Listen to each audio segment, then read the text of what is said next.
Summer has officially started, and while many of us adults are still on the job, those enjoying the break should make the most of the season. Take some time to rest, recharge, learn something new, and soak up all that summer has to offer. One love, one voice, one day is the theme for this year's International Reggae Day being observed today. So as you go through the rest of the day, be sure to bask in the oh-so-sweet melodies of reggae music. I'm Theodore Henry, and I'll be with you throughout this Wednesday edition of Jamaica Magazine. Stay tuned. You know, Trenchtown come like Mecca for music. When you talk about jazz and blues, ska, rocksteady, reggae music, is the birthplace for it right here.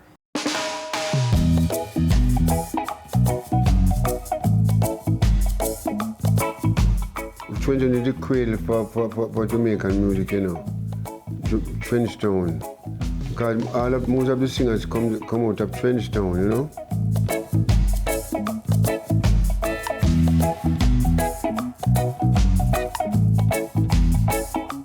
Born from the streets of Trenchtown, reggae emerged as the voice of the people, a rhythm of resilience, unity, and pride. It told our stories, carried our struggles, and shared our triumphs with the world. Reggae is more than music. It is our soul, our identity, our legacy.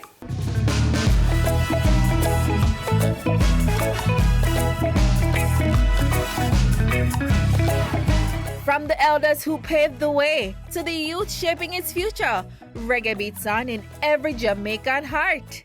There is a land of pure beauty where blessing awaits for us all.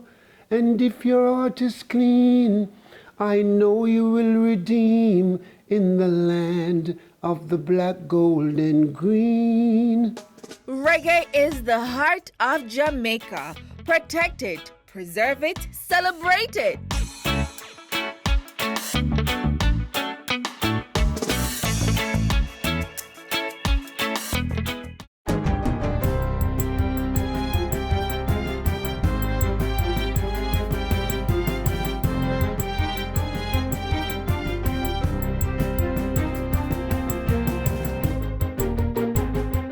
Good day, I'm Theodore Henry, and this is your JIS News for Wednesday, July 1, 2026. New policy enhancement measures announced in March for the National Housing Trust, NHT, take effect today. They are focused on reducing mortgage rates for critical public sector workers, increasing housing quotas for young adults, and providing new deposit loan arrangements. Administrative Manager for the NHT's Customer Relations Management Division, Shara Luke Cooper, broke down the details during a recent JIS think tank. Under the special interest rate reduction, teachers, nurses, firefighters, and members of the security and defense forces will benefit based on their length of service. They have given human service to the country, and we think it is something that we would need to assist them in home acquisition as well as home maintenance. So this is also extended to all our product types, or major product types. So our open market, if they're purchasing a house on the open market as well, if they have a land and they are going to construct, if they would have had a previous loan and they are coming back now, which I will talk to about the 5+, then they will receive a discount on those interest rates. In addition, the NHT is now committed to reserving 20% of all housing scheme units for contributors under the age of 35, doubling the previous 10% allocation. The trust will also advance up to $2 million to assist young contributors who qualify for financing but struggle to save upfront costs. This will help to cover deposit requirements on open market purchases. Another move by the NHT is the reduction of the waiting period to access home improvement loans. This has now been moved from 7 to 5 years, giving existing homeowners faster access to funds for maintenance, green energy upgrades, and expansions. The purposes have not changed. As a matter of fact, we have actually added a new purpose. So of course you use the facility for home improvement. You can improve the mortgage property that you would have had for 5 years. If you're an ex-mortgage, you would have closed out your loan, you can come in after that and use it to improve a property, any property that you own. It doesn't have to be the previously mortgaged property. Mrs. Luke Cooper says this loan could also be used for refinancing, as well as to settle a co-applicant's interest in the property and to purchase hurricane shutters. In addition, under the Parent Assist policy, a parent could use this 5+ loan to assist a child with purchasing a home. Redevelopment of the National Stadium has moved to the next level of sports infrastructure upgrade with a state-of-the-art design for a modern facility. Minister of Culture, Gender, Entertainment and Sport, Olivia Grange, unveiled the design during her 2026-2027 sectoral debate presentation in Parliament on Tuesday. This follows the completion of feasibility studies and a concept design for the facility. We will increase seating capacity to 37,500 with roof coverage and shade for every seat. There will be improved views from every seat. We will move the seats closer to the action and improve safety for everyone. Minister Grange adds that the concert capacity with patrons in the stands and on the field will be 50,000. Additionally, the new stadium will have 30 boxes, 2 VIP Royal boxes, 2 hospitality lounges, a fan boulevard, and 2 fan zones. The sport minister further indicates that meeting accommodations will be put in place, as well as dedicated media suites with TV studio, broadcast facilities, and a venue operations center. This is a once-in-a-lifetime redevelopment. And so I've taken the chance to do as much as we can to move to the next level. Further development will see the construction of 2 well-needed facilities. The first is a sports hall, a flexible multi-use natural ventilated facility for training and competition. The second is a throws area for training in shot put, discus, hammer and javelin. Minister Grange says the throws area will incorporate shelters for when athletes are resting and will provide easy access to the sport hall gym and changing facilities. The new sports hall and throws area will be adjacent to Stadium East, which will also benefit from upgrades under this redevelopment program. We intend for Stadium East to become a 4,000-seat capacity venue with a track and field setup which will be similar to the main stadium. Stadium East will continue to be a training venue, a warm-up facility, and the place of choice, especially for development needs and small events. Minister Grange also reveals that a 2-tiered parking facility will be constructed to facilitate more comfortable parking arrangements. No time was given for the start of the development, but the stadium is to be completed in time for Jamaica to co-host the 2031 Women's FIFA World Cup alongside the United States, Costa Rica, and Mexico. Minister Grange says this is a major milestone for Jamaica. This comes at the right time to allow us to host a tournament in our redeveloped national stadium, a world-class facility, duly retrofitted and ready to accommodate the world's best women football players. Still on the National Stadium, Minister Grange informs that the track is now certified by World Athletics. She says the correspondence was received recently. All synthetic surface field test measurements comply with World Athletics requirement. Madam Speaker, what this means is that the National Stadium track, the beautiful, unique black, gold, and green track, is certified. And we have the certification in hand. And it is certified as a Class 1 facility. The sport minister says this means athletes can now be fully recognized when they run on the track and break records. Also coming out of Parliament, Minister of National Security and Peace, Dr. Horace Chang, says the projection from efforts to sustain the downward trajectory of murder is to end 2026 below 600 murders. 2025 ended with 674 murders, which was the first time in more than 32 years that the annual fell below 700. Closing out the 2026-2027 sectoral debate, Dr. Chang says this is not a marginal improvement, but a national turning point. Just a few years ago, that would have seemed out of reach, a possible miracle. Today, it is within sight and actively being achieved because the country has stayed the course, the government has stayed the course, and because the government has stayed the course, and the people have stayed with us in carrying out that job. Between January 1 and June 27 this year, there was an overall decline in major crimes by 19.5%. This includes a 27.7% fall in shooting, 22.5% drop in murder, and 25% decline in robbery. The trend continued with an 11.9% decrease in rape and an 11.5% drop in break-ins. This progress did not happen by chance.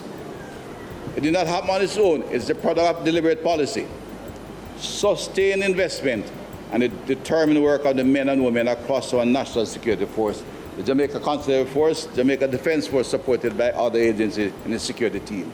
Dr. Chang says the decline is further supported by major infrastructure investment under Project Rock, a record recruitment and promotion cycle within the police force, institutional strengthening of crime-fighting agencies, an expanded Jamaica Eye surveillance network, and the continued modernization of policing tools and operations. Meanwhile, the House of Representatives expressed sincere sympathy to the government and people of Venezuela yesterday on the loss of lives and severe infrastructure damage from two severe earthquakes, measuring 7.2 and 7.5, which shook the country seconds apart on June 24. Speaker of the House Juliet Holness expressed the sentiments during Tuesday's sitting of Parliament. I extend our sympathies especially to the families who have lost loved ones, those who have been injured, displaced, and otherwise affected, and for many who are still lost under debris. We extend our sympathies to all those as they continue to endure the painful consequences of this tragedy. At moments such as these, we are reminded of our shared humanity and of the importance of regional and international solidarity in times of crisis. We therefore keep the people of Venezuela in our thoughts and prayers as they mourn, recover, and begin the difficult process of rebuilding. A moment of silence was shared by all members in the House. The Speaker of the House also used the opportunity to bring awareness to the Parliament evacuation process in the event of an earthquake. If we ever need to evacuate this building, it is straight down the corridor that we would have walked, myself, the marshal, and the person who does the prayer. You walk straight down the corridor and through the door. I do believe, Marshal, that we should put some exit markers in the event that we all need to rush out of here at any time. And it would be the same for those in the gallery. You descend the stairs, as well as the members in the House who would need to do so.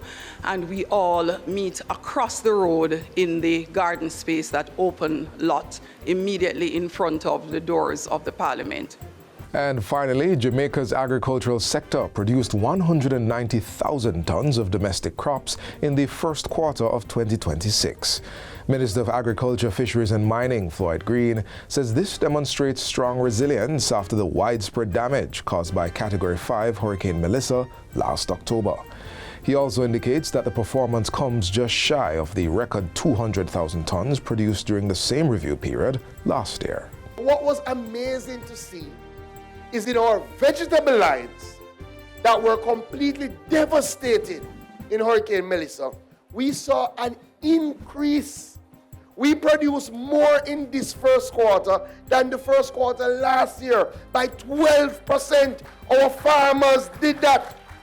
And I thought vegetables would be the only area. But when I look at potatoes, our potatoes went up by 18%. And in that, Irish potato production grew in the first quarter by 66%, to show you how resilient our farmers are.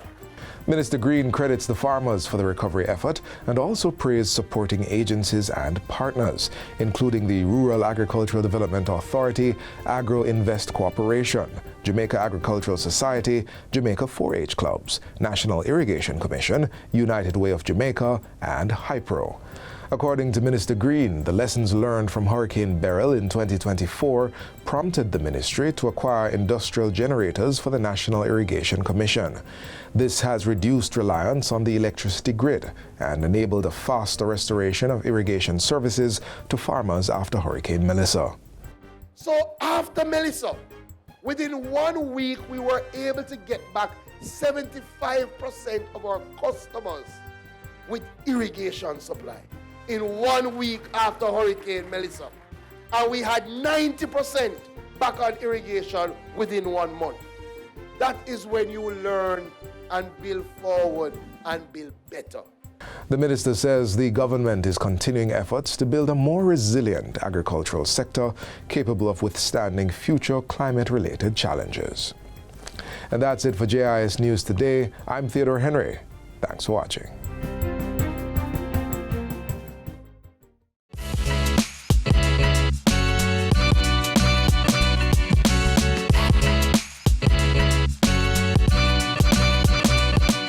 In many of our communities, we often hear about National Water Commission (NWC) pipelines being damaged by natural causes. However, human activities can also take a toll. Illegal pipeline connections can reduce water pressure and compromise the quality and safety of the water supply. Learn more next.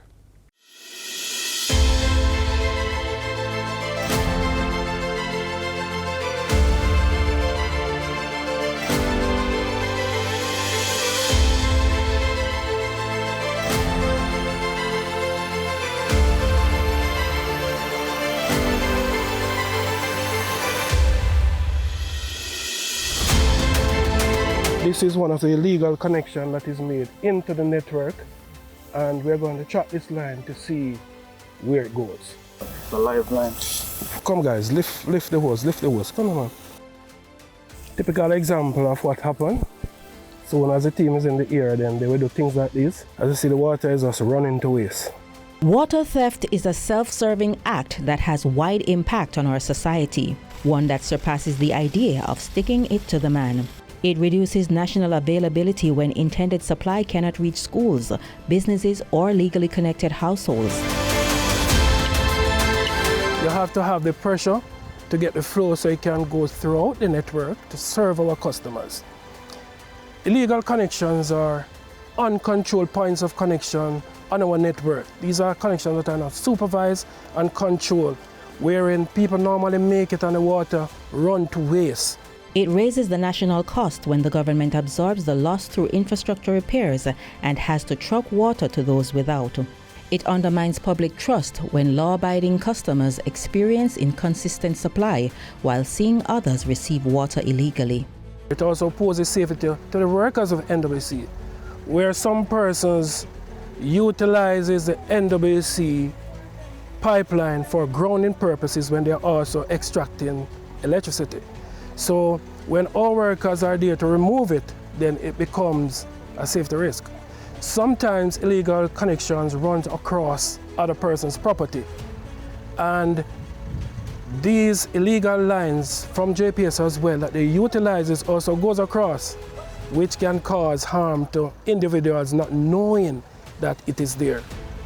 It can also cause contamination to our system, wherein there is no system set up to prevent the water from coming back into our system when the illegal connection is taken. So they take it, store it at one point, and it can also return to the system and supply to somebody else. So they can now have a contaminated source, and it comes back from that contaminated source into the system and causes danger to persons below that point of the connection. Creating a health risk for all while taking water from health facilities, which only compounds an already serious matter. As you can see, it's expanding foam. It comes in a bottle, they bore the line, spray it into the line, and it expands and fills the space. This restricts the flow of water in the line. So persons who are supposed to get this commodity, or good paying customers, don't get a drip of water when this one expands and blocks the line. The lengths that people go to obtain illegal connections is sometimes extreme. During these excessive moments, pipes are cut, drilled, or punctured without engineering standards. Water flows unmetered and uncontrolled. System pressure drops downstream. Leaks develop around illegal fittings. Dirt or wastewater can be drawn into pipes during low pressure, and burst mains become more likely. And so communities may experience reduced supply, intermittent service, and no water during peak hours. I'll make mention of our system up in Malvern. Because of the high pressure in the line in Malvern, they will take away the current, make the electricity go away as well to get it. And then now when the current is restored, they will have the water. By doing that, it affects the entire Malvern community. And we have to do constant removal of these illegal connections to make sure that the community is provided and serve the community as it is intended to do so. Getting rid of illegal connections is a battle that the NWC continues to fight. But in doing so, the Commission also has the task of making sure that legitimate customers are not affected. We have to conduct operations like these, and the end result is improve water pressure to the area, improve flow. Persons who aren't getting the commodity receive the commodity as they should, and our system operates at its optimal and to its full capacity. Every illegal connection affects more than one household. It impacts entire communities, national water security, and public health. By having legal connections, Jamaicans will have guaranteed water quality, water that is delivered through approved materials and monitored systems, and thus a better experience for all. And the NWC is committed to making this happen. We are more than happy to accommodate those who come to the office willing to have their service regularized. We do whatever it takes to make sure that we meet them pathway to restore good service to their community and to their homes. Please feel free to come to the NWC, talk to us. We always have a program that we can fit you and make sure that you benefit from one way or the other.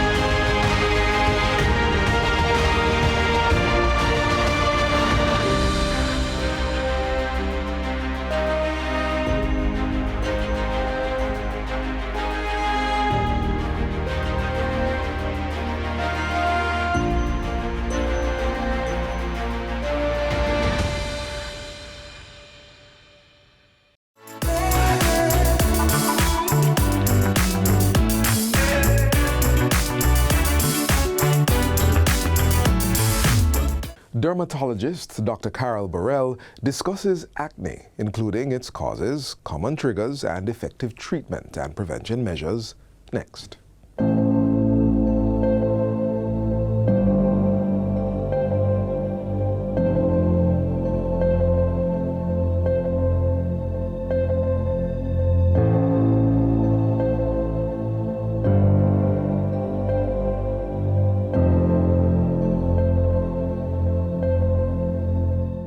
Whether it shows up as blackheads, whiteheads, dark spots, or painful pustules, acne can affect people at any stage of life.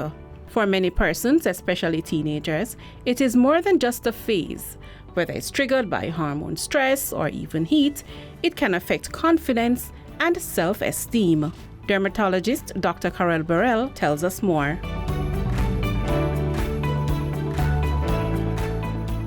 There are about four main things that occur. First, I think the most important thing is hyperkeratosis or obstruction of the pores. So when you get the pores being obstructed, then the grease cannot flow out and you get the formation of pimples underneath the skin. The other thing involved in the etiology of acne is bacteria, Corynebacter acnes, and this is present in the follicle. The bacteria causes inflammation, and so you get the pustules. Also, we have sebaceous gland hyperplasia. So the grease glands become very active at puberty and they produce a whole lot of grease. The foods you eat can aggravate or make the situation worse. So high glycemic foods, so sugary foods, a lot of candy, a lot of sweet drinks, chocolates, those can cause the acne to become worse, but they do not cause the acne. They've also found that some types of milk, dairy produce, can also make the acne worse. You don't have to see a dermatologist to start treating acne, though it's a good idea. There are over-the-counter options that can help. Persons can start with WatchJIS with salicylic acid, help to exfoliate and unblock the pores. Benzoyl peroxide WatchJIS will also help to remove some of the grease and from the pores. And facial scrubs can also, so you can do things that will help the surface. However, when you visit a doctor or dermatologist, you may be prescribed a retinoid, a treatment that helps to clear pores and prevent breakouts. In getting rid of the bacteria out of the skin, you can use topical antibiotics, that's antibiotic creams. So we prescribe antibiotic creams. Benzoyl peroxide products also help with removing bacteria from the skin. And sometimes we also prescribe antibiotics by mouth.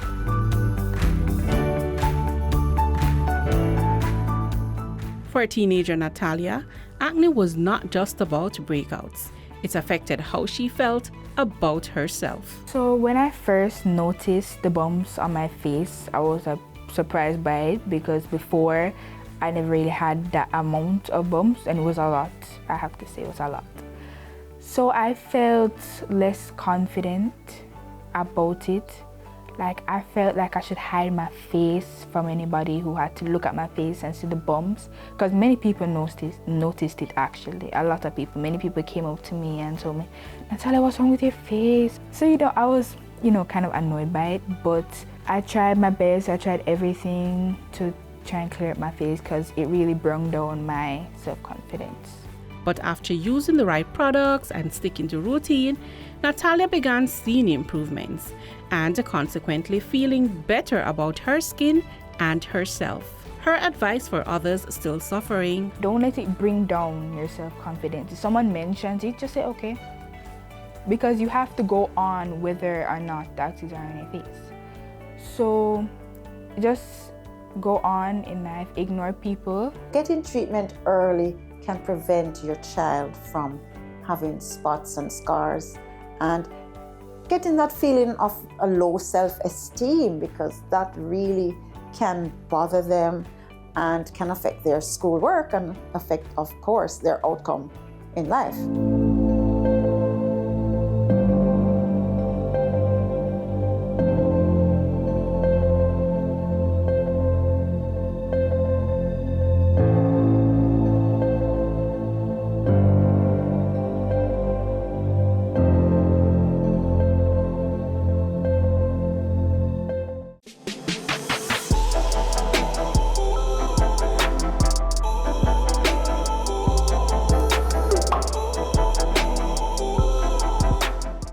This has been Jamaica Magazine. Thanks for tuning in, and do join us again tomorrow for another program highlighting the government's policies and initiatives aimed at building a better Jamaica. To rewatch this program or catch up on previous shows, visit our website at jis.gov.jm. I'm Theodore Henry, thanking you for watching on behalf of the entire production team here at the JIS.